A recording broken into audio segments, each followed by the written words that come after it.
Sen hân hạnh đồng hành cùng mái ấm gia đình Việt.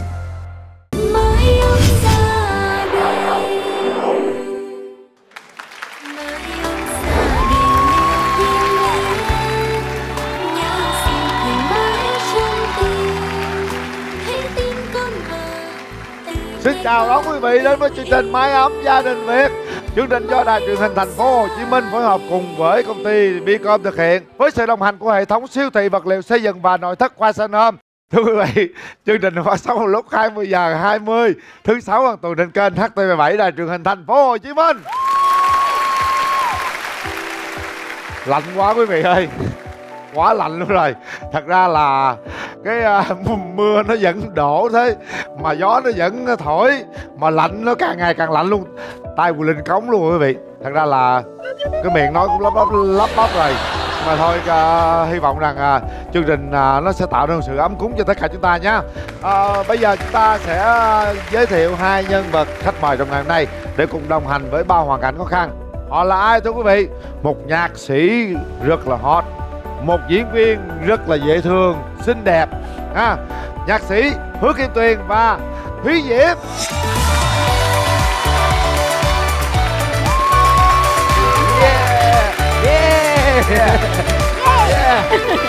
Rồi, cảm ơn hai em rất là nhiều. Ngày hôm nay đã đi một chặng đường rất xa để đến với miền Trung thương yêu này. Dạ. Lạnh không? Dạ lạnh quá anh ơi. Lạnh không em trai? Dạ không, em đang rất là hừng hực khí thế. Hừng hực khí thế đúng không? Dạ. Lạnh nhưng mà anh nghĩ rằng sự có mặt của hai em sẽ tạo nên sự ấm áp cho những hoàn cảnh khó khăn này. Sao tình hình đóng phim sao rồi Thúy Diễm? Dạ cuối năm rồi chạy show cũng chạy nhiều lắm. Chạy nhiều lắm đúng không? Tiền khá đúng không? Bận cách mấy nữa mà khi mà nghe về một cái chương trình của mình nó quá ý nghĩa đi, bắt buộc là phải ngưng tham gia ngay lập tức. Hay quá trời ơi đất luôn. Hôm nay hy vọng rằng sự có mặt của người đẹp này sẽ giúp cho các em nhỏ đỡ tự ti hơn trong cuộc sống. Dạ. Có thêm tinh thần mà em nhớ rằng động viên các bé nha. Dạ. Nhạc sĩ Hứa Kim Tuyền. Dạ. Nhạc sĩ Triệu Viu. Rồi. Dạ. Em có sáng tác ca khúc nào mới không? Dạ, đầu tiên thì cho em chào tất cả khán giả đang xem truyền hình, tất cả các bà con cô bác đang có mặt ở đây, và xin chào anh Quyền Linh. Rồi em. Cảm ơn tất cả mọi người đã gửi lời mời đến em để em có cơ hội tham gia một chương trình rất là ý nghĩa như thế này. Thật ra thì về công việc của em thì là thời gian vừa qua em cũng có ra mắt một số ca khúc và được mọi người yêu mến, ví dụ như là Đại Minh Tinh của Văn Mai Hương này, hay là Rồi Em Sẽ Gặp Một Chàng Trai Khác của Lâm Bảo Ngọc, Hippo Happy, và gần nhất là ca khúc Nắng Ngoài Sân do em tự sáng tác và thể hiện. Thì rất là chậm vía là được khán giả yêu thương rất là nhiều, và hy vọng là trong thời gian sắp tới những ca khúc tiếp theo mà ra mắt cũng sẽ được nhiều tình cảm của quý vị ạ. Em ơi bây giờ lạnh quá em hát Nắng Ngoài Sân anh nghe coi. Dạ được. 2, 3. Nắng lấp lánh ngoài sân, nắng chiếu vào chân, nắng muốn con chạy đi đến nắng thật gần, nắng muốn ôm trọn vòng tay con, nhẹ nhàng hôn lên tóc con, nắng bông hoa thành mưa giữa lúc trời trưa, nắng muốn con được mưa tắm mát cho vừa, chẳng lo ngại chỉ con nhé, từng giọt nắng cơn mưa sẽ khiến con thêm mạnh mẽ. Dễ thương quá. Tự nhiên nghe nắng cái đã ấm áp, tự nhiên nắng quá thành mưa cái lạnh lại. Mặc dù là trời đang mưa lất phất nhưng mà tự nhiên nghe Tuyền hát nắng em đang tưởng tượng mặt trời đang xung quanh chúng ta. Mặt trời đang xung quanh chúng ta. Nè nó nghe nè, bây giờ em tham gia chương trình thật ý nghĩa này dành cho những hoàn cảnh đặc biệt khó khăn. Em lấy cảm xúc đó, ý tưởng đó em viết tặng các em nhỏ bài hát đi, những gia đình khó khăn bài hát đi. Dạ, chương trình Mái Ấm Gia Đình Việt bài hát đi. Dạ thật ra thì em vẫn có những cái bài hát mà em làm những cái công việc đó của em, và sau khi chắc chắn là sau khi tham gia chương trình này em sẽ ấp ủ một cái ý tưởng để em có thể làm một cái bài hát nào đấy, và bài hát nó có thể vang xa hơn, và mình có thể sử dụng cả những bài hát đó để truyền cảm hứng cho những người xung quanh mình, để có thể giúp đỡ các em nhỏ, cũng như là khi mà lợi nhuận của bài hát nó có thì mình cũng có thể có một cái lợi nhuận để giúp đỡ. Hay quá, nhưng mà nhớ tặng Mái Ấm Gia Đình Việt nha. Dạ. Hát bài Mái Ấm Gia Đình Việt luôn nha. Dạ vâng. Ok, Mái Ấm che chở cho những hoàn cảnh khó khăn. Dạ vâng. Tạo sự ấm áp trong cuộc sống này. Dạ vâng. Cảm ơn Hứa Kim Tuyền, nhớ nha, hứa rồi nha. Có hứa. Em làm chứng nữa. Dạ. Diễm làm chứng nha. Dạ. Hứa Kim Tuyền đã hứa, lời hứa không bao giờ thay đổi. Dạ. Cảm ơn em. Rồi, thưa quý vị, ngày hôm nay hy vọng rằng sự có mặt của Thúy Diễm với lời Hứa Kim Tuyền sẽ tạo thành động lực để giúp các bạn nhỏ vượt qua những thử thách của chương trình. Bao hoàn cảnh như thế nào? Bây giờ Quỳ Linh xin mời Thúy Diễm, Hứa Kim Tuyền, chúng ta sẽ đến với hoàn cảnh gia đình đầu tiên.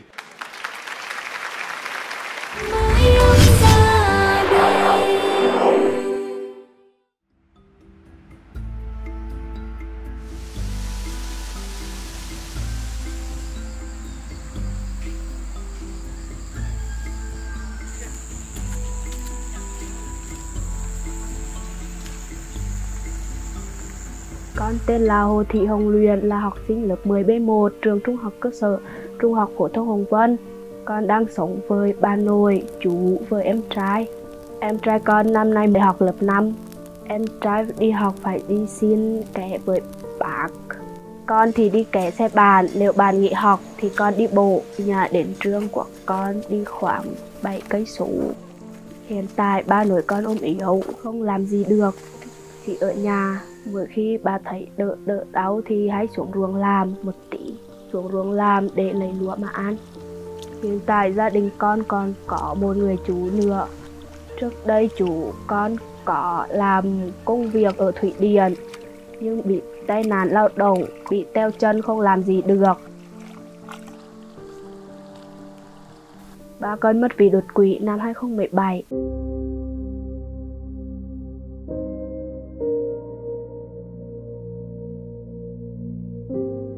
Chồng mất 15 năm, bắt đầu con mất 3 giờ sáng, con của ba mất ngày mùng 4 Tết, không đau ôm mà tự nhiên mất.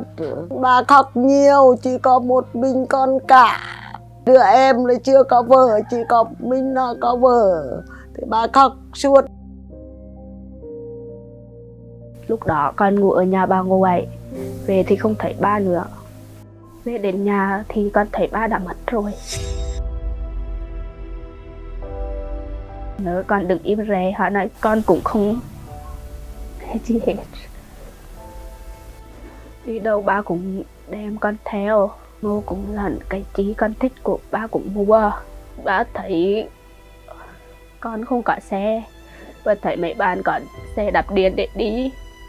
Ba có hứa với con là lớn lên sẽ mua cho con xe đạp điện. Ba chưa mua, ba đã mất.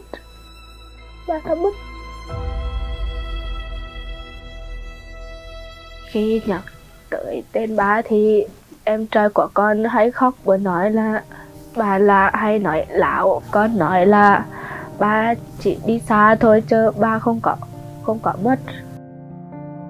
Lúc con xong thì thương ba nhiều, cả vợ cả chồng mà thương tôi nhiều. Khổ không có ai chăm sóc bà, làm một mình bà, nuôi 2 đứa cháu nữa. Sau khi ba mất, mẹ cũng đi lấy chồng. 2 chị em con vẫn qua thăm mẹ thường xuyên. Mẹ cũng thương 2 chị em. Mẹ có chăm sóc ăn uống, hỏi han về học tập của 2 chị em con. Con chỉ muốn khi mẹ có gia đình mới, gia đình sẽ thương mẹ nhiều hơn. Gia đình cháu thì thuộc là diện hộ nghèo. Ba cháu thì đang hưởng trợ cấp người có công với cách mạng. Còn 2 cháu thì hiện nay vẫn còn đang được hưởng sự hỗ trợ của nhà nước, chế độ là trẻ em mồ côi, và bên địa phương cũng hỗ trợ. Tết lễ cũng có quà tặng 2 cháu, động viên 2 cháu để tiếp tục học tập, vượt lên những khó khăn. Qua những hoạt động của trường tổ chức thì thấy em Hồ Thị Hồng Luyện là một học sinh chăm ngoan, tích cực tham gia học tập và có tiến bộ, và có cái tiến trình là em có thể học tốt hơn. Già yếu, không sống được lâu, ước 2 đứa cháu của tôi đi học hành đến nơi đến chốn. Ba con bị bệnh huyết áp, tiểu đường, phải đi khám 1 tuần trên 1 lần. Ba năm nay cũng sắp 80 tuổi, lo cho chú và 2 chị em con cũng vất vả. Con thương bà nhiều lắm. Ước mơ của con là để trở thành cô giáo. Con rất sợ ước mơ của mình không thực hiện được vì gia đình con không đủ điều kiện. Con sẽ cố gắng vươn lên học tập để ước mơ trở thành hiện thực. Ba ơi, con mong ba sống mạnh khỏe, sống lâu với 2 chị em con. Con sẽ cố gắng học tập để vươn lên chính mình, để có tiền phụ giúp chú lo cho ba và em.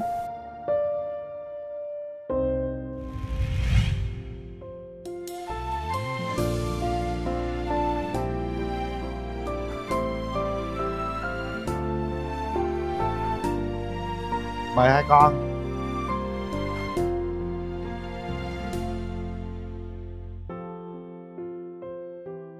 Nào, vào đây với chú Linh với các anh chị nào con. Ở đây nào con trai. À, tại sao con khóc? Con nhớ ba. Con nhớ bà hả? Dạ. Bà con nay nhiêu tuổi rồi? Con không biết. Con không biết luôn hả? Dạ. Con nhiêu tuổi? 10. Con 10. Con tên là gì? Con tên Lê Văn Lục. Con có nhớ ba con không? Nhớ. Nhớ hả? Dạ. Lúc ba con mất con mấy tuổi Luyện? Dạ thưa chú, lúc ba con mất con 9 tuổi. 9 tuổi hả? Dạ. Nhỏ quá. Năm nay là con bao nhiêu rồi? Dạ con 15. 15 rồi. Dạ. 6 năm rồi. Không có ba bên cạnh. Dạ không. Nhớ ba nhiều không con? Dạ nhớ. Con nhớ ba điều gì nhất nè? Con nhớ ba từng hứa là ba sẽ mua cho con xe đạp điện đi học.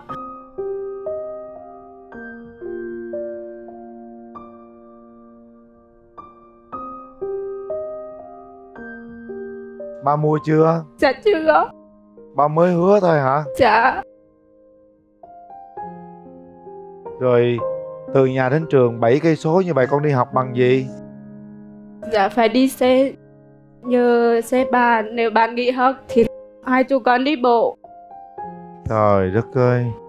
Mẹ con có gia đình ở gần đó không? Dạ có. Chúng con hay qua thường xuyên ghé thăm mẹ. Con không có mong muốn ở chung với mẹ không? Dạ có. Nhưng mà kiểu thủ tục dân tộc mình là nếu ba mất là không ở được với mẹ, phải ở với nội. Vậy đó hả? Dạ. Ba chẳng may mất rồi, mẹ không được ở chung với mình nữa. Dạ. Mà bà thì lớn tuổi nữa. Những cái lúc tủi thân như vậy con khóc, con suy nghĩ điều gì? Chỉ mong là suy nghĩ được gặp ba một lần.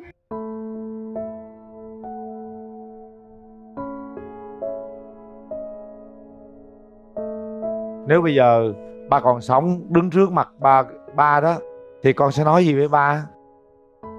Con sẽ nói với ba là ba ơi, ra khi bữa ba hứa sẽ mua cho con xe đạp điện mà giờ vẫn chưa thấy ba mua. Xong chương trình này mua cho con chiếc xe đạp được không? Dạ được, con mong là như vậy. Mong như vậy ha. Vâng, như vậy để được đi học. Rồi, ước mơ của chiếc xe đạp điện đúng không? Dạ. Xong chương trình tôi đưa tiền luôn mua chiếc xe đạp điện nha. Dạ, con cảm ơn chú. Rồi bây giờ con nói gì với ba con đi. Con có xe đạp điện mới rồi. Wow.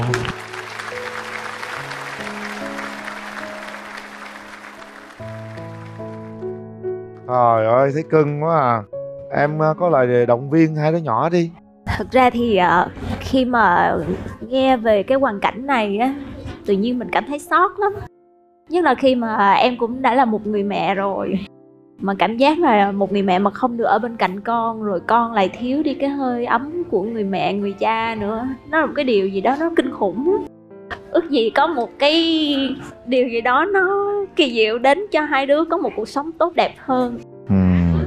Cố lên nha hai đứa. Hứa Kim Tuyền. Thực ra thì ba chú cũng mất rất là lâu rồi. Ba chú cũng mất khi hồi chú còn nhỏ. Nhưng mà chú muốn nói với bé Luyện với lại cả bé Lục á là thật ra ba tụi mình mất, nhưng mà ba mình vẫn luôn luôn ở bên cạnh mình. Ba mình vẫn luôn bằng một cách nào đó che chở mình. Điều hứa mọi người con sẽ học thế nào? Dạ con hứa con sẽ cố gắng học tập để vươn lên chính mình, sẽ trở thành ước mơ của mình sẽ trở thành hiện thực để làm cô giáo. Rồi, đẹp rồi. Nhớ học giỏi nha. Dạ. Rồi, ok. Thưa quý vị, đó là hoàn cảnh đầu tiên mà chúng tôi muốn giới thiệu đến quý vị và các bạn. Còn bây giờ, xin mời quý vị chúng ta đến hoàn cảnh thứ hai.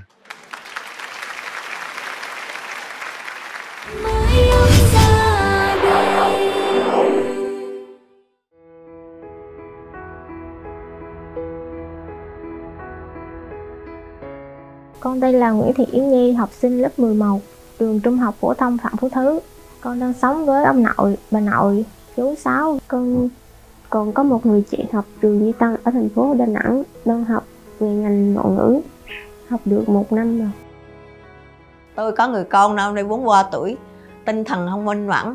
Xưa chi làm nái, còn đi làm thuê thì không ai chịu nhận hết. Tôi và ông nội cố gắng đi làm để lo cho gia đình. Tôi với ông là trồng ớt, trồng ruộng 4 tháng mới bón một lần. Mỗi lần bón là nhìn giờ qua trong ngòn là cứ hết tiếp tục chứ không phải là bón một lần hết. Nhưng mà gió cỏ bấp bênh, cái hồi mà xuất khẩu được á thì có tiền, còn khi cỏ không được bón nội địa là ít tiền lắm, bấp bênh. Bo con lùm Thạnh Mộc ở thành phố Hồ Chí Minh và Tết về một lần. Là Bo có hỏi thăm con về chuyện học hành của con. Bo hơi cháu lùm bấp bênh lắm, thành ra ít điện lắm. Tự vợ chồng rồi lùm đây rồi hắn lâu lâu mà hắn có gửi rồi trao năm với chọc chi là về gửi chứ còn cũng không giống điện vô hối thúc con gây áp lực chứ. Lâu lâu là hắn gửi về 1 triệu để lo cho bé Ánh nó Nhi. Mẹ con mất từ năm con 2 tuổi do bị ung thư vòm họng. Không Bo có lần con chăm sóc con hơn. Lúc Bo con về là khi con nhớ mẹ nhất. Con mong ước có đầy đủ Bo và mẹ và chị hơn.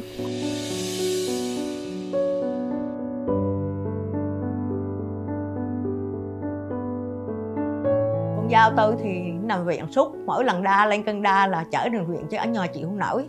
Mẹ với Nhi bị bệnh 4 năm mất, mẹ mất rồi hơi chá ra ngồi mở thắp hương miết, rồi nhớ mẹ quá ra thắp hương. Con dao tôi là con dao này nhất đó, mỗi số tôi cực, hắn là lo gia đình cũng lắm, lo cho mẹ này. Mà không là con dao có hiếu là mất đi. Có kêu mẹ này mẹ, bữa nay cắt cỏ hồi vẫn chưa đà, bữa nay cắt cỏ vô mẹ tôi chỉ hướng nó này cắt cỏ, cắt về nó chở về vô. Cái hồi vẫn mất rồi tôi cứ lo nữa tôi ngớ rất lo là đậu lắm.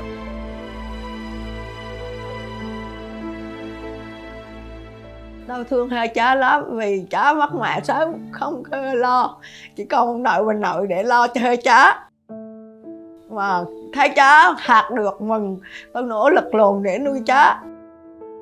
Đối với gia đình bé Nhi thì trong thời gian gần đây địa phương cũng đã hỗ trợ gia đình 1 con bò, đồng thời hàng năm có tổ chức cá nhân cũng đã hỗ trợ nhiều phần quà cho gia đình của bé Nhi. Do bé Nhi là mồ côi và trong gia đình rất là khó khăn. Ông bà luôn là gắn cho con, từ ăn uống ngủ, ngày nào đi làm vất vả để nuôi con thương ông bà. Ông nội với Nhi là ông bị má không đi nổ, tôi là bệnh tôi biến coi như đi đứng cũng khó khăn, vài này điếc hết nữa vài mét thì lần nhỏ lần không còn miệng thì cứ kêu méo qua vay đi đây. An thì khó khăn lắm, An thì nhẽo ra chứ không đòn quần như họ. Bị bệnh như vậy thì Nhi đi hạt nhưng mà túi là về hủ ông nội đa chay rồi đi mua thuốc cho ông nội nếu bệnh là đi mua thuốc. Tôi và ông cố gắng lồn để cho hơi cha hạt để ra đời để cho cha kiếm sống. Mà của con sau này là muốn được học ngành ngữ như chị của con.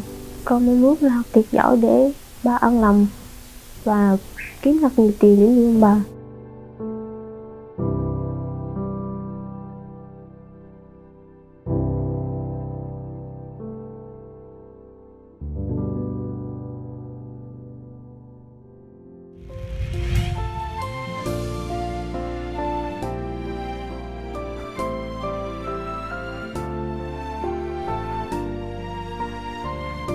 Rồi chào bà.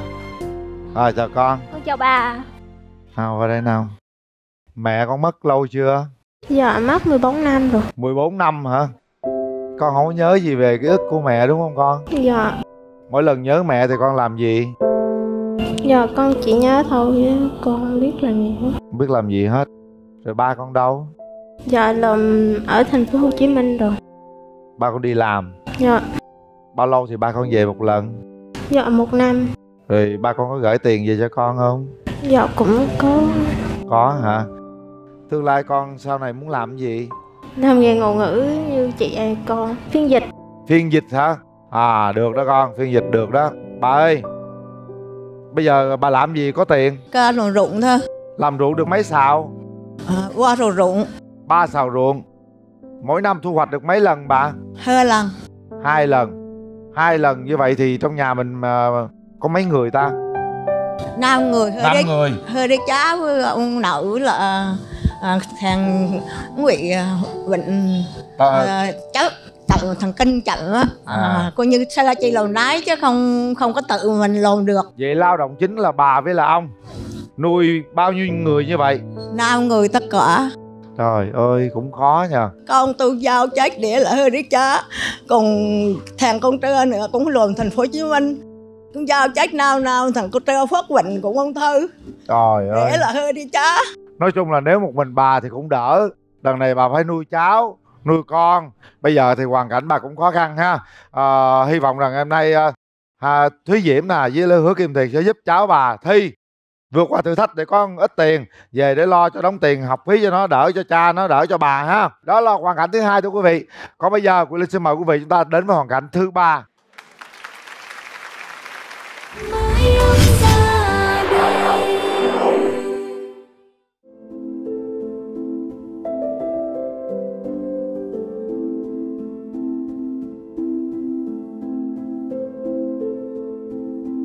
Con tên Cao Thị Gia Hằng, năm nay con 17 tuổi. Con học lớp 11/5 trường Trung học phổ thông Nguyễn Hiền. Hiện tại con đang sống cùng với bà nội, mẹ và em gái. Mẹ thì đi lượm đậu thuê cho họ, một ngày được 150. Sáng thì lượm từ 6:30 đến 11:30, còn chiều thì 1:30 đến 5:30. Mẹ lượm suốt luôn. Tôi tên là Phan Thị Hồng. Công việc hiện tại là đi làm đạo cho họ. Con mình giờ cha mất rồi, con một mình là xoay sở trong nhà, có nhiều lúc cũng túng thiếu, rồi cũng đi mượn gì cho con học thôi. Tôi tên là Lưu Thị Tằng, năm nay tôi 75 tuổi. Tôi ở nhà cũng chỉ là đi bắt ốc rồi bón kiếm đồng bán muối. Bữa đi bán, bữa nghỉ hơi, bữa có ốc bác lợ. Hầu nhiều nó thì bán được 10 kg, bón được qua 5 ngàn. Con dao của tôi giờ hiện đi làm thuê cho họ. Con tôi thì chết rồi, bị ung thư.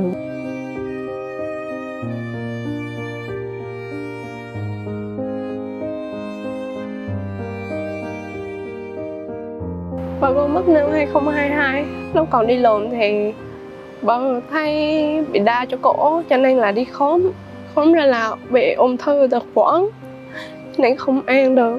Mỗi lần bà ăn thì nút xuống chỗ này bị đau. Xong bác sĩ mổ để chỗ này để bơm đồ ăn vô. Bà nằm ở bệnh viện được 6 tháng thì bà về nhà được mấy ngày. Cái tự nhiên mạch máu của bà bị vỡ, cái máu tuôn ra cái bên đây. Con tên Cao Thị Diệu Hương, học lớp 7D, trường Trung học cơ sở Quế Xuân, con 13 tuổi. Ở lúc đó ba con có nói chuyện với con nhưng mà ít. Con hỏi là ba đau không thì bà kêu ba đau. Lúc mà ba đau thì hai chị em con chỉ biết đứng đó phụ mẹ và làm thôi. Lúc nhỏ chứ thì con chưa chụp chứ được với qua một tấm hình. Cho nên lúc mà còn sống thì gia đình ngồi ăn cơm với nhau á, vui.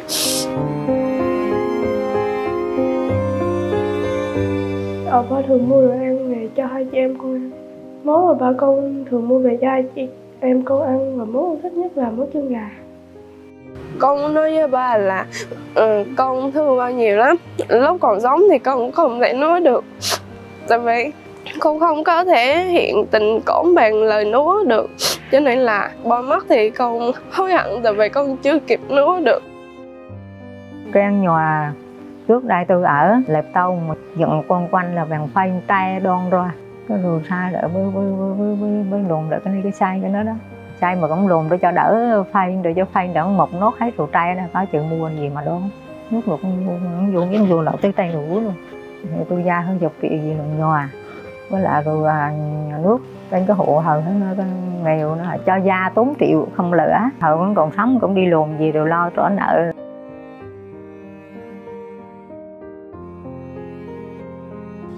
Ăn uống thì bữa nào mà ví dụ mình có tiền thì mình mua cá mua đồ về cho con mình nó ăn. Còn ví dụ mà ngày nào mình không có tiền thì mình hạn chế lại để mình ăn ít lại thôi.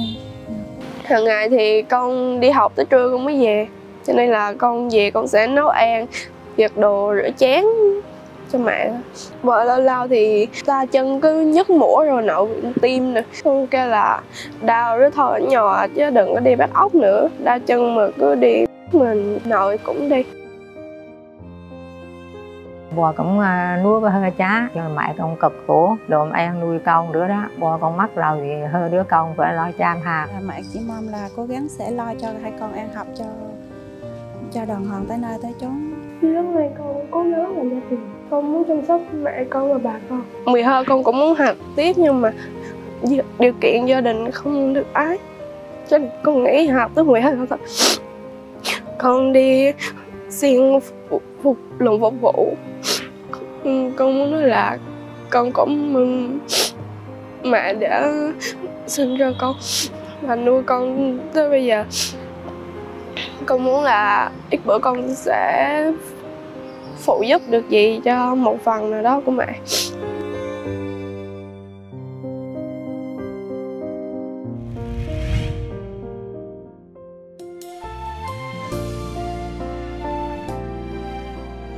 Rồi, mời chị. Rồi, chào đón gia đình chào chị. gia đình, chào con. Ba con mất là lâu chưa vậy con? Dạ, ba con mất năm 2022. Hồi nãy con có nói là con chưa được chụp hình lần nào với ba con hả? Dạ.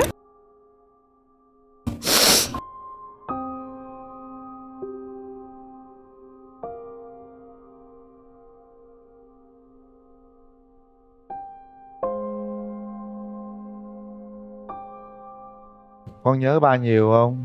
Dạ có. Nhớ nhất là những gì nè? Nhớ nhất là những bữa cơm gia đình. Những bữa ăn gia đình như vậy ba đã lo đầy đủ cho con đúng không? Dạ. Bây giờ thiếu ba thì chắc cũng thiếu một chút gì đó.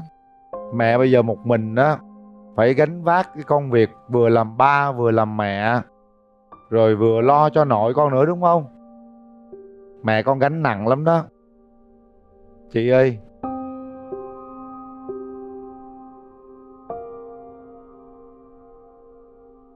từ khi anh mất đến bây giờ chắc là khó khăn lắm chị hả?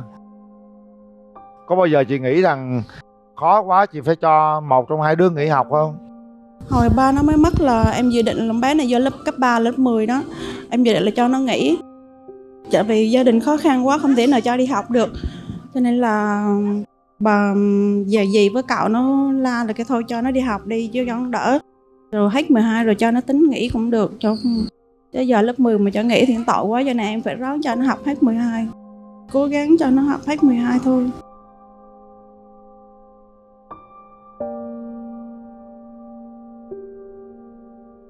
Con mơ ước điều gì cho cả nhà mình nè?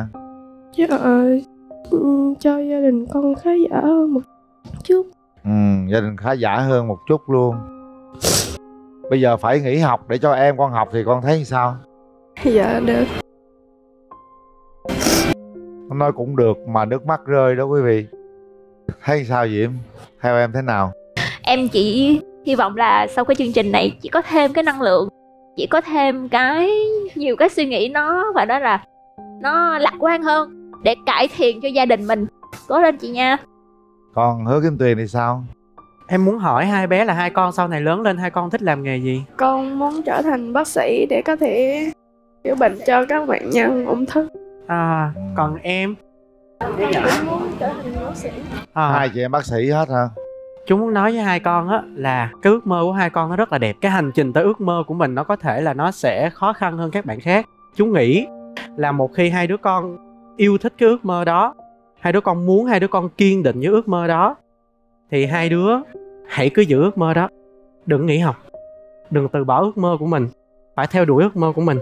Bởi vì ước mơ tụi con rất là đẹp. Và đó cũng là một cái cánh cửa để mà tụi con thay đổi hoàn toàn cuộc sống của tụi con nha. Cố gắng lên. Cố gắng lên. Đúng rồi đó. Chú Kim Tuyền nói đúng đó con. Đừng từ bỏ ước mơ. Thưa quý vị, đó là 3 hoàn cảnh mà chúng tôi muốn giới thiệu đến quý vị. Nếu như quý vị muốn chia sẻ thì hãy vào website maiamgiadinviet.vn để tìm hiểu kỹ từng gia đình, để ta có thể chia sẻ và giúp đỡ, hỗ trợ điều gì đó. Cảm ơn quý vị rất nhiều. Ngay bây giờ, Quyền Linh xin mời quý vị chúng ta sẽ đến với phần thử thách dành cho Hứa Kim Tuyền và Thúy Diễm.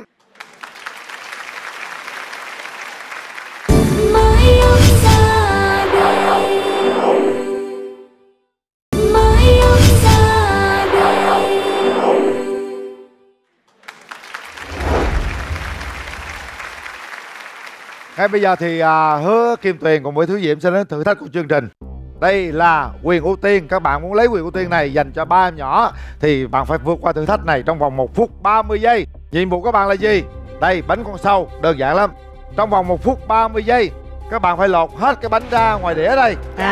Rồi sau đó mỗi người ăn hết 5 cái. Mà phải nhanh nha. Bây giờ Thúy Diễm đọc đồng hồ chưa? Dạ. Đọc rồi đúng không? Nè, đọc chưa? Rồi bây giờ bấm cái là vừa mở bánh ra đây, bỏ vô dĩa, mở nhanh nha. Chuẩn bị 3, 2, 1, bắt đầu. Nhanh lên. Đó, nhiệm vụ các bạn phải thật là nhanh. Thật là nhanh.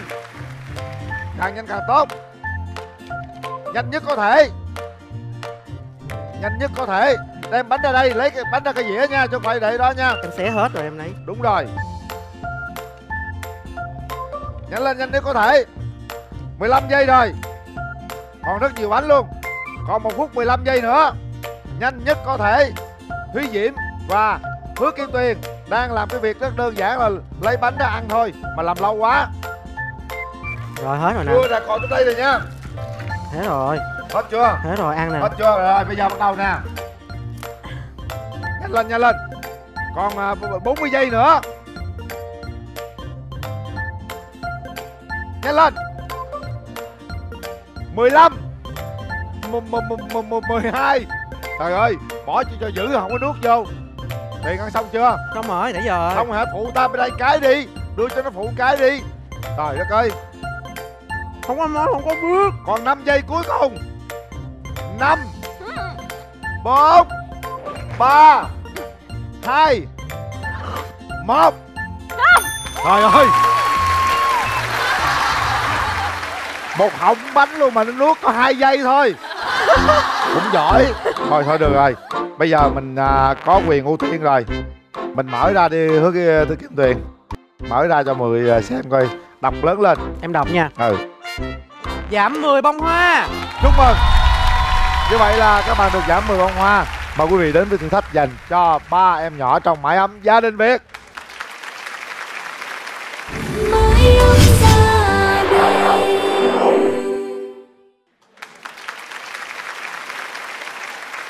Cảm ơn phần ưu tiên của Thúy Diễm với lại Hứa Kim Tuyền.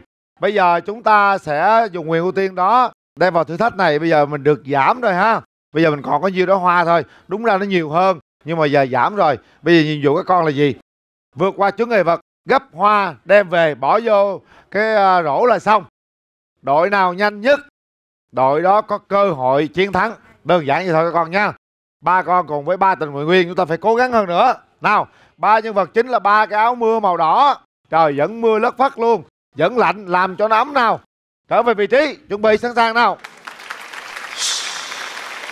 3, 2, 1, bắt đầu. Di chuyển, chạy nhanh lên, gấp cây hoa. Rồi, chạy tiếp con.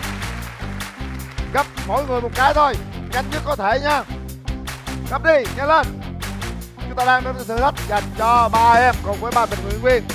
Đội nào gấp nhanh nhất, gấp hết bông là mình có cơ hội chiến thắng. Bỏ vô cái rổ mau lên, nhanh, chạy thật nhanh. Đua luôn, đúng rồi. Chúng ta đang tranh từng giây nha các bạn nha. Đội nào càng nhanh càng tốt. Hết sức nhanh luôn. Đúng rồi. Quá hay luôn, quá nhanh. Thật nhanh. Quyết liệt nào. Nhanh lên, đúng rồi. Rất nhanh. Rất tuyệt vời luôn. Đó, sự nỗ lực bao giờ cũng được đền đáp một cách xứng đáng luôn. Mình phải nỗ lực hơn trong cuộc sống là như vậy. Đó, chúng ta đang đến với thử thách đầu tiên dành cho 3 đội. Nhanh lên, nhanh lên. Đó, làm sao lấy được tất cả bông hoa về là xong. Đổi bông khác. Gấp cho nó dính cứng qua. Hoa này lấy hơi khó hả? Chạy nhanh đi con. Nhanh lên. Một đội xong rồi. Chúc mừng. Chúc mừng con nha. Còn 2 đội đang chiến đấu quyết liệt. Nhanh đưa lên. Cố lên nào. Còn 2 bông nữa.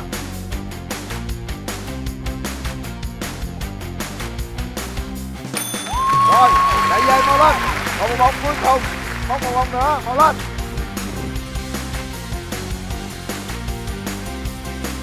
Rồi, kết thúc. Như vậy là 3 đội đã làm xong nhiệm vụ của mình. Bây giờ là bước lên phía trên để chú Quyền Linh công bố kết quả nào. Mời ba đứa nào vươn lên đây. Mệt chút xíu, nỗ lực chút xíu, nhưng mà chúng ta sẽ có kết quả tốt đẹp. Kết quả như sau. Đội của Hồng Luyện đang có thời gian thấp nhất là 2 phút 04 giây. Chúc mừng.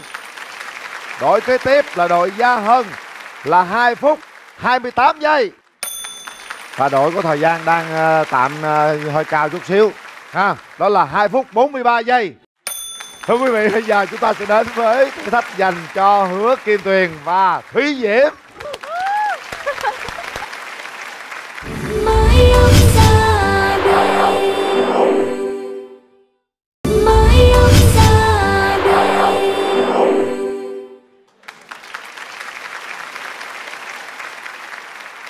Cái thử thách đầu tiên là ăn đúng không? Thử thách thứ hai là ăn luôn. Mỗi người ăn hết một cái thao bột này là xong. Trời đất ơi. Tới mai phải chơi vui thôi. Thật ra trong đó có 10 cái lục lạc. Mình lấy cái ống hút này mình thổi. Còn mình muốn thổi bằng miệng cũng được nữa. Thổi sao mà tìm được 10 cái lục lạc. Bỏ ở đây. Mỗi bên 10 cái lục lạc là xong. Quyền ưu tiên đây. Cái thử thách này quan trọng với ba đứa nhỏ lắm. Nếu ba đứa nhỏ mà không thắng thử thách này, ba đứa nhỏ về tay không có tiền luôn á. Nào xem đồng hồ. Mà chỉ có 1 phút 30 giây thôi nha. Nó giới hạn thôi, thành ra tìm thật nhanh. 1 phút 30 giây tìm 10 cái lục lạc. Bắt đầu. Trời ơi, con mạnh quá vậy. Kiếm từng cái lục lạc trong đó đi. Từng cái bỏ ra. Trời ơi, cái máy nào thổi bự như vậy? Em. Thôi, bịt mặt lên.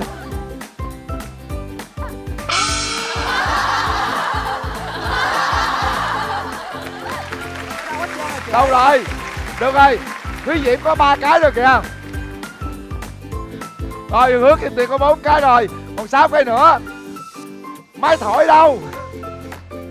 Ê, cái gì vậy Diễm? Trời ơi, thổi có cái mà cầm nguyên một đống ống hút luôn vậy đó. Đâu rồi? 2, 4, 6, 7 cái rồi, còn 3 cái nữa Tuyền. Còn 3 cái nữa. Bịt mắt rồi thổi ha. Dữ quá. Nhanh lên, còn 3 cái nữa. Diễm còn 2, 4, 6, 7, còn 3 cái nữa. Diễm còn 3. Diễm còn 2. Hứa Kim Tuyền còn 2. 2 cái cuối cùng đâu gì vậy? Sao dùng tay bươi vậy? Cho nó mềm ra. Nó cứng quá. Máy thổi 9 cái nữa. Tuyền ơi, đâu rồi? Trời ơi, bà này bắt quậy cái thao bột bánh chành hết trơn luôn nè. Ống hút gì đâu mà thổi.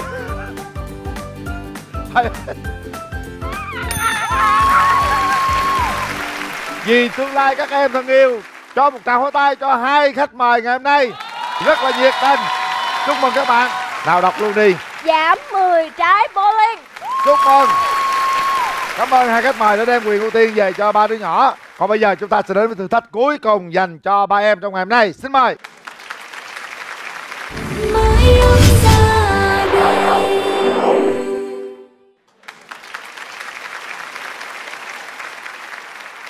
Cảm ơn quyền ưu tiên của Thúy Diễm cùng với Hứa Kim Tuyền đã dành cho 3 em. Còn bây giờ chúng ta sẽ đến với thử thách rất là quan trọng. Thử thách này nếu các con cố gắng nỗ lực chiến thắng, có thể thay đổi cuộc đời của con luôn. Thành ra là mình phải cố gắng nỗ lực hết sức mình luôn cho con nhé.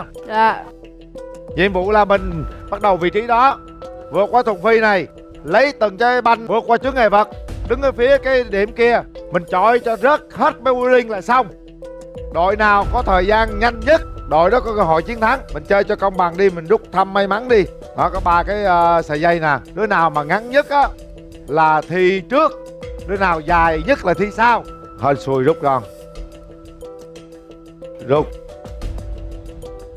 Rồi, ngắn nhất là thi trước. Con thi trước đúng không? Đây là thi thi cuối cùng đúng không? Dạ, đây là thi dừa. Thi đầu tiên ở lại, còn 2 đứa vô kia làm cổ động viên. Đây là sự nỗ lực của con, hết sức mình luôn nha. Chuẩn bị. Cơ hội. Hai phai. Yes. Hai phai. Cố lên. 3, 2, 1, bắt đầu. Rồi, cố gắng nhanh lên, càng nhanh càng tốt. Cố lên nào. Quăng luôn. Có rồi, ngã rồi. Có ngã là được rồi. Ngã luôn. Hay lắm. Đẩy nhanh lên. Đúng rồi. Để xem đội nào sẽ là đội chiến thắng đây. Đó. Có ngã. Trời ơi, quá dữ luôn.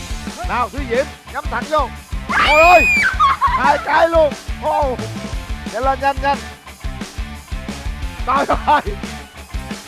Trúng không? Không trúng. Không trúng luôn. Nhanh lên. Cho lên gần gần chút xíu đây. Nhanh lên, chạy nhanh lên.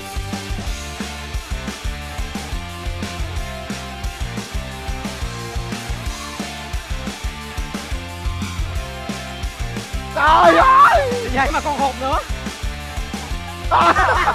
Vậy mà còn hồn nữa.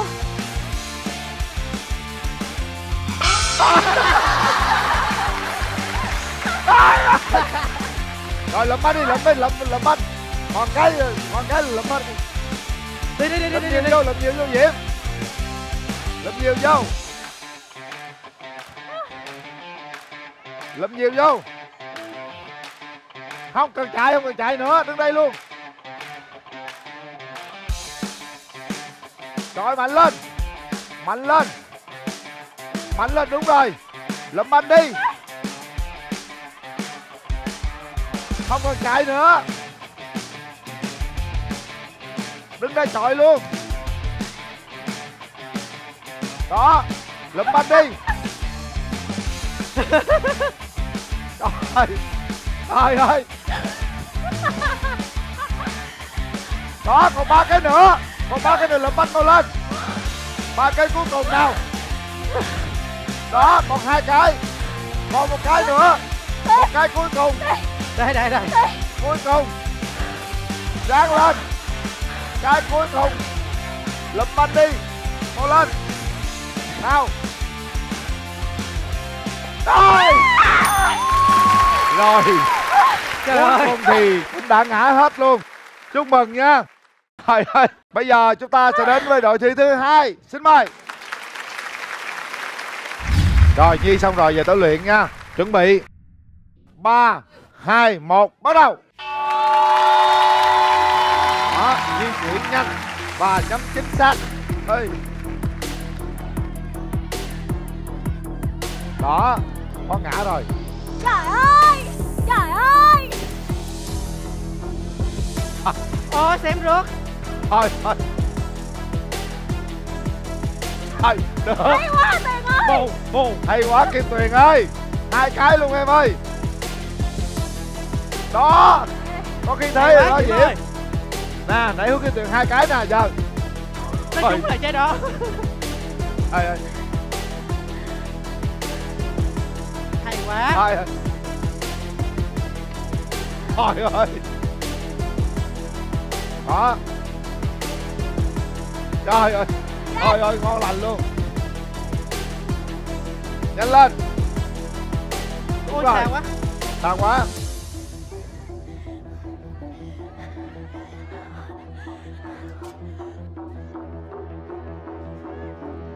Trời ơi.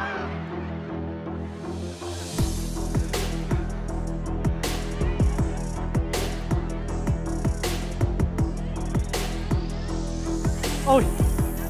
Lượm đi.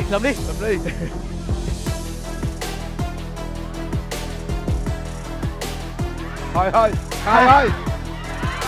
Vô.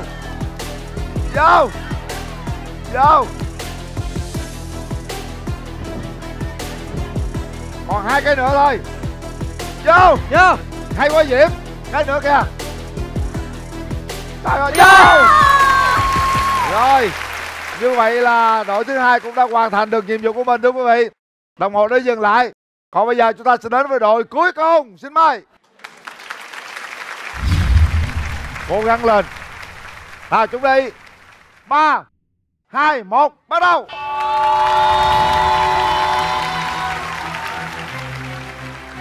Đội cuối cùng thưa quý vị. Đội cuối cùng trong ngày hôm nay. Rồi. Khởi đầu. Ôi. Đó. Hay lắm. Cái đó là cái xa nhất đó Thúy Diễm. Tập trung vô. Đó. Vô. Rồi, chúng ta chờ xem điều gì xảy ra sau vài phút nữa. Đội nào sẽ... Trời ơi, hên quá. Hay mà hên nữa. Thôi ơi, hay vậy Kim Tuyền. Hay quá Thúy Diễm ơi. Đáng lên nè con. Trời ơi, nhanh lên. Còn rất nhiều luôn. Đó. Hay quá Diễm ơi, trúng rồi. Trúng cái trái ngã luôn rồi, hay quá Diễm. Nhanh lên.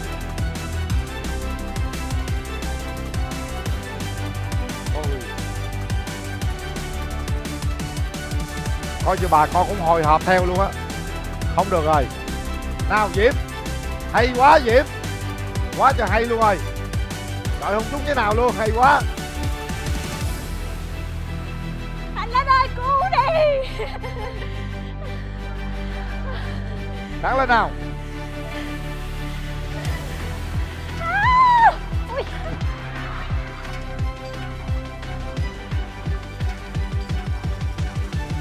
Trời ơi. Tại anh.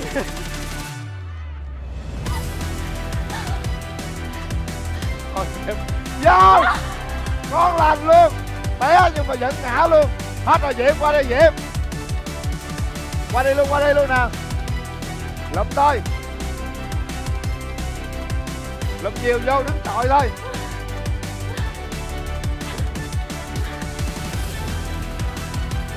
Đúng rồi, được rồi đó. Còn 2 cái nữa. Cái cuối cùng. Hay quá. Cái cuối cùng. Dán lên nào Diễm. Hạ gục nó Diễm.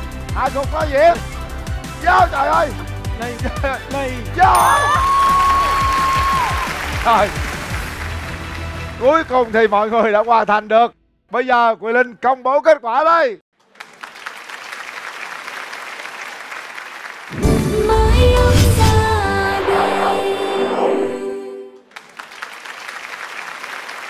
Bây giờ chúng ta sẽ công bố kết quả để xem đội nào sẽ là đội về nhất. Đội về 3 với thời gian là 6 phút 21 giây nhận được 15 triệu đồng. Đội về Di 5 phút 40 giây nhận được 20 triệu đồng. Đội về nhất là đội sẽ bước vào vòng rút logo của mái ấm gia đình Việt. Giây 3 15 triệu đồng thuộc về em.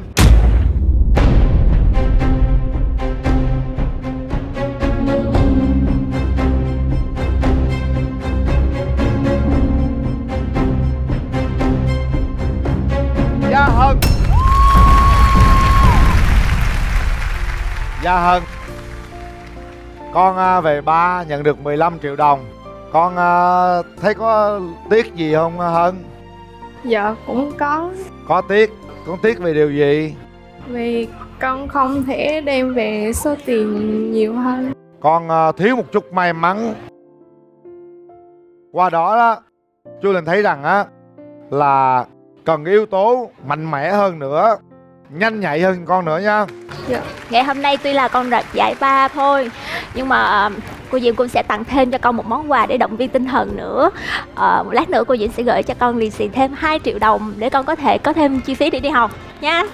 Cố lên, mua lên nào. Và cũng là sắp Tết đến rồi, thì là chú Tuyền cũng như cô Diễm là sẽ có một cái món quà, một cái số tiền lì xì nho nhỏ để mà gia đình mình có thể có một cái Tết ấm no hơn. Thì xin phép gửi gia đình mình thêm 5 triệu đồng ha. Rồi, một chút đó thì có con gái chú Lò Lem Hạt Dẻ cũng sẽ tặng cho con một phần quà nha. Rồi, chúc mừng gia đình con. Còn bây giờ chúng ta sẽ công bố giải nhì. Giải nhì nhận được 20 triệu đồng. Đó là em Hồng Luyện hay là Ý Nhi? Bây giờ còn 2 đội thôi. Gia đình được 20 triệu đồng. Đó chính là gia đình em.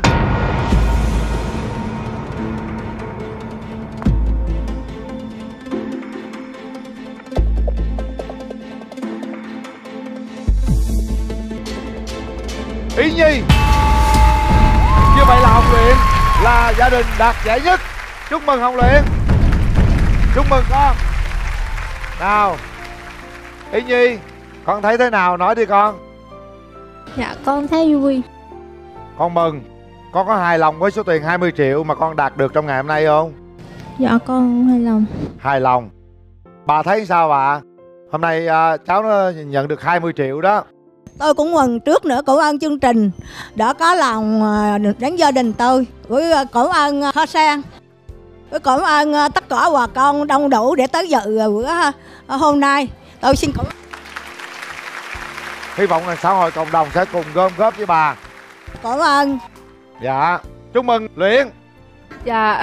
Con cảm xúc thế nào? Con thấy rất là vui vẻ vì đã giành được giải nhất. Con cũng hết sức chơi trò chơi. Hôm nay con vui quá. Dạ. Thưa quý vị, bây giờ chúng ta sẽ theo chân đội thắng cuộc đến với vòng đặc biệt của chương trình Mái ấm gia đình Việt. Mái ấm gia đình. Mái ấm gia đình. Bây giờ còn một vòng cuối cùng.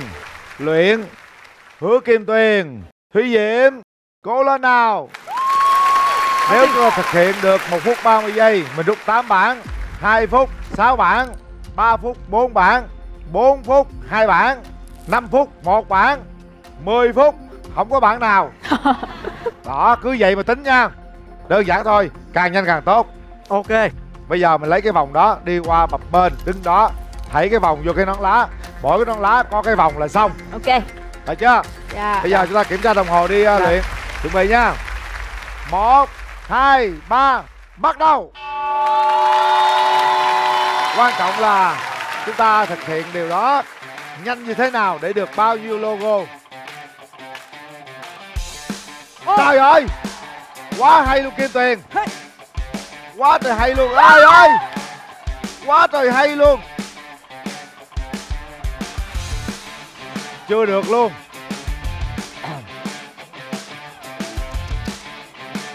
Quá trời là không được rồi. Khó.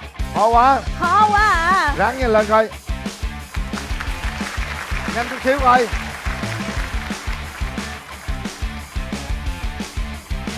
Ráng lên coi. Đó. Đó. Vô rồi. Ê, em cầm chương cái rồi. Tập trung đây.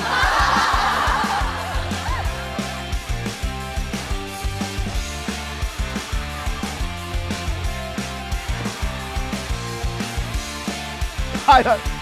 Vô. Vô.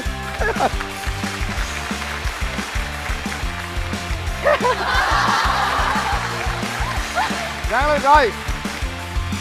Nào.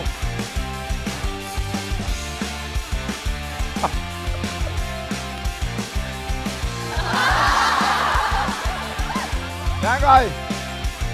Rồi đây. Ăn hết này rồi đó. Hết cái này đi. Nhanh lên.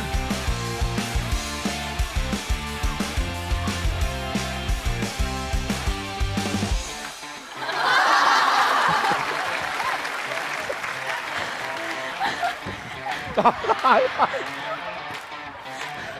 Trời ơi. Giờ chơi nhanh lắm. Trời ơi. Nhanh lên, cố lên. Lụm luôn, lụm. Lụm đi. Trời ơi. Lụm mau lên. Lụm về mấy kia về. Dễ ẹt luôn nè. Chơi thì vậy nè. Đó. Đó.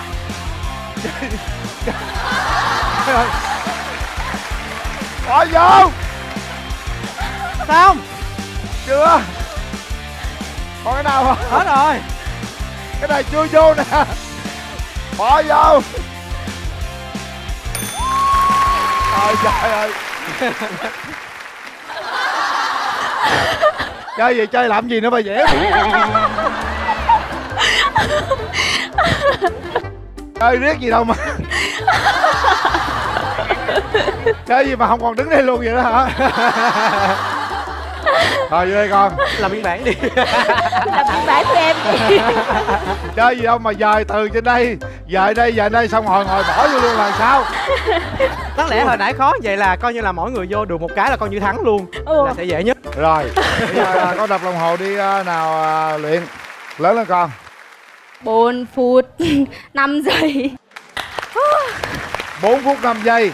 Có nghĩa là Diễm được bao nhiêu logo quý vị biết không? 3. Đưa lên tay lên nào. 3. Thấy chưa, ai cũng biết hết trơn á. Ủa? Thúy Diễm được 2 logo. Quên. Thầy thấy Thúy Diễm chơi hay quá, ngồi để vô luôn.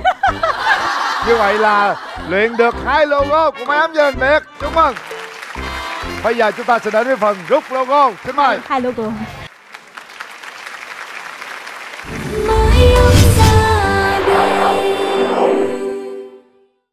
mới ông ra đời. Tất cả mọi thứ đều tốt đẹp. Sau cơn mưa trời lại sáng. Phải nói hôm nay gia đình con rất là may mắn. Tất cả mọi thứ hôm nay trời rất đẹp rồi. Mọi người rất đông nữa. Bây giờ chúng ta chỉ chờ đợi kết quả của 2 logo thôi. Chúc mừng con nhé. Con phải tự hào và thật hạnh phúc khi con được tất cả điều đó trong ngày hôm nay tại xã Điện Quang, huyện Điện Bàn, tỉnh Quảng Nam. 2 logo. Con trai, con chọn số mấy? Con chọn số 8. Rồi, số 8. Mở số 8.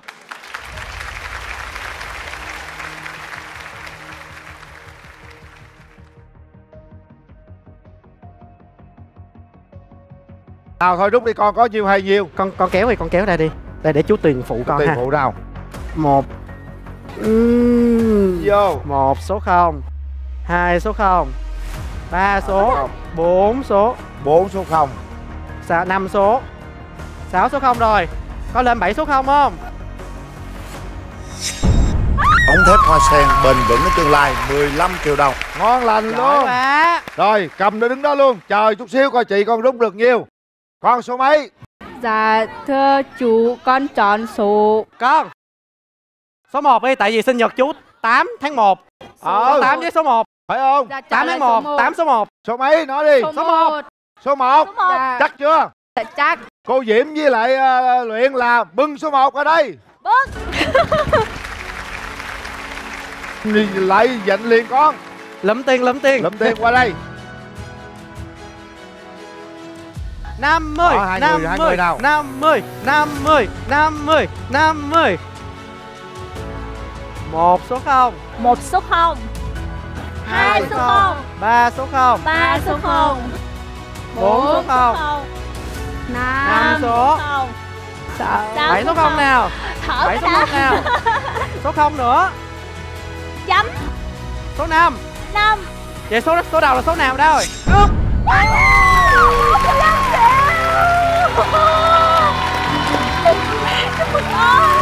Chúc mừng 45 triệu đồng. Với 15 là nhiêu vậy? 60 triệu đâu. Quá trời quá đất rồi. 60 triệu rồi con. Dạ. Có bao giờ con nghĩ mình có 60 triệu không? Dạ không. Hả? Đối với con số tiền 60 triệu là quá lớn, con không... Quá lớn đúng không? Dạ con cảm ơn cô Thủy Diễm và chú Kim Tuyền đã giúp con để trở thành có ngày hôm nay. Con cảm ơn chú Quyền Linh có chương trình này.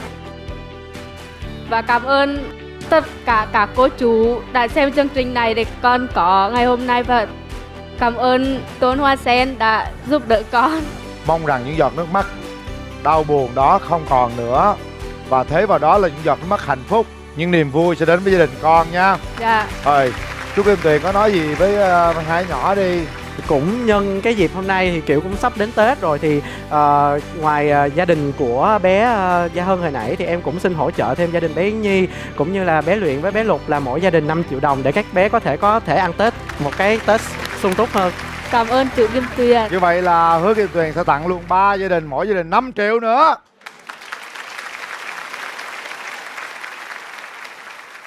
Thật ra thì đến bây giờ Quy Linh nghĩ rằng tất cả quý vị khán giả đang theo dõi chương trình ai cũng hạnh phúc cả. Lãnh đạo địa phương cũng rất là vui mừng khi mà đã hỗ trợ chương trình trong ngày qua, những ngày qua ha, giúp đỡ những hoàn cảnh khó khăn. Bây giờ chúng ta sẽ có kết quả như sau. Đầu tiên xin mời Hứa Kim Tuyền. Chúc mừng con nha. Cái này là chú gửi thêm cho gia đình con ăn Tết nha. Đây, chú gửi riêng cho gia đình con ăn Tết nha. Dạ con cảm ơn chú. Rồi gia đình con chú gửi thêm ăn Tết nha. Quá đẹp. Chú Kim Tuyền sẽ tặng mỗi gia đình 5 triệu đồng nữa. Tuyệt vời. Và bây giờ xin mời Thúy Diệm. Dạ. Trước hết thì gửi món quà của chương trình dành cho bé đoạt giải nhì. Cô Diệm cũng xin gửi cho mỗi gia đình một phần quà, đó là 2 triệu đồng. Chúc cho các em có một cái một cái niềm vui mới và động lực hơn trong cuộc sống. Dạ cảm ơn cô. Cảm ơn. Diệm nói gì với các em đi Diệm? Thúy Diệm thì ngày hôm nay cảm thấy là rất là may mắn khi mà được lời mời của chương trình đến đây, để mình có thể có một cái ký ức rất là tuyệt vời, được trải nghiệm và được chứng kiến một cái sự nỗ lực rất là phi thường từ những hoàn cảnh khó khăn của các em. Và xin chúc cho tất cả các em có một cuộc sống tốt đẹp hơn, và mỗi ngày thì sẽ cố gắng nhiều hơn, và nhất quyết là phải theo đuổi con đường học vấn tới cùng nha. Và xin cảm ơn bà con, xin cảm ơn rất nhiều vì ngày hôm nay đã đến đây đầy đủ đông vui như thế này. Xin cảm ơn. Và bây giờ chúng tôi xin mời anh Hồ Minh Lý, Bí thư Đảng ủy xã Điền Quang sẽ trao số tiền 60 triệu đồng cho gia đình của em Luyện. Dạ cảm ơn bác. Anh Lý có thể chia sẻ nói một vài câu anh Lý. Dạ, xin kính thưa các anh lãnh đạo của tập đoàn Tôn Sang, cũng như các anh và các chị chúng ta trong cái ekip của chương trình mấy ngày qua. Thay mặt lãnh đạo địa phương, chúng tôi một lần nữa xin được trân trọng cảm ơn và ghi nhận tất cả tình cảm của các anh để dành cho những hoàn cảnh đặc biệt khó khăn trên quê miền Trung của chúng tôi, đặc biệt là về với Điện Quang trong những ngày này. Tuy là mưa gió nhưng mà các anh đã khắc phục một cách rất là tuyệt vời để thành công chương trình này. Và không gì hơn, chúng tôi chỉ được trân trọng cảm ơn các anh và kính chúc tất cả mọi người chúng ta mạnh khỏe hạnh phúc, bước sang năm mới 2024 làm ăn thành đạt, để rồi tiếp tục hướng về quê hương miền Trung của chúng tôi, để rồi dành cho những tình cảm thân thương quý mến đến với những hoàn cảnh đặc biệt khó khăn.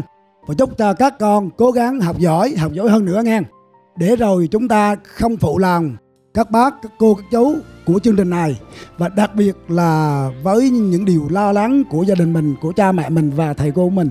Và xin được cảm ơn tất cả bà con chúng ta đã có mặt trong buổi chiều hôm nay để rồi động viên cho chương trình thành công tốt đẹp. Xin được cảm ơn tất cả bà con. Cảm ơn anh Hồ Minh Lý, Bí thư Đảng ủy xã Điền Quang. Và bây giờ chúng tôi sẽ thực hiện một ước mơ của em Luyện. Ba em đã mất. Ước mơ ba hứa còn dang dở là một chiếc xe đạp điện dành cho Luyện. Và chú Linh có nói là tặng cho con 8 triệu đồng để con mua chiếc xe đạp điện. Đây.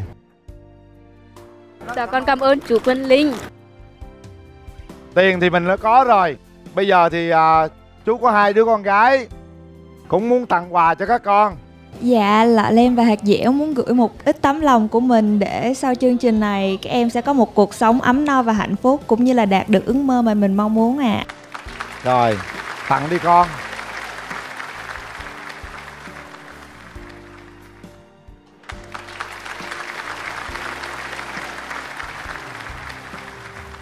Có nhiều tặng nhiều con. Ba hết tiền rồi, về tới con. Rồi, tuyệt vời. Cảm ơn tất cả mọi người. Cảm ơn anh Hồ Minh Lý, Bí thư Đảng ủy xã Điền Quang đã trực tiếp trong những ngày qua cùng với Đảng ủy, cùng với Hội đồng Nhân dân, cùng với Ủy ban Nhân dân, cùng với Ủy ban Mặt trận Tổ quốc Việt Nam xã Điền Quang. Cảm ơn Thúy Diễm, cảm ơn Hứa Minh Tuyền, cảm ơn tất cả quý vị và các bạn. Cảm ơn những mạnh thường quân, cảm ơn tập đoàn Hoa Sen. Đó là những gì mà chúng tôi có thể chia sẻ với những hoàn cảnh khó khăn trong cuộc sống này. Cuối cùng thì niềm vui đã đến, hạnh phúc được nhân đôi. Và tôi tin chắc rằng trong cuộc sống này vẫn còn những tấm lòng cao đẹp, cao quý sẽ sẵn sàng hỗ trợ, chia sẻ với tất cả những hoàn cảnh khó khăn đó. Một lần nữa, thay mặt chương trình Mái Ấm Gia Đình Việt, xin cảm ơn tất cả quý vị. Chúng ta cho một tràng pháo tay thật lớn để cổ động tinh thần và cảm ơn. Quý vị thân mến, chương trình Mái Ấm Gia Đình Việt do Đài Truyền hình Thành phố Hồ Chí Minh phối hợp cùng với công ty Bicom thực hiện với sự đồng hành của hệ thống siêu thị vật liệu xây dựng và nội thất Hoa Sen Home. Chương trình được phát sóng vào lúc 20h20 thứ 6 hàng tuần trên kênh HTV7 Đài Truyền hình Thành phố Hồ Chí Minh. Chúng tôi xin nói lời chào tạm biệt và hẹn gặp lại.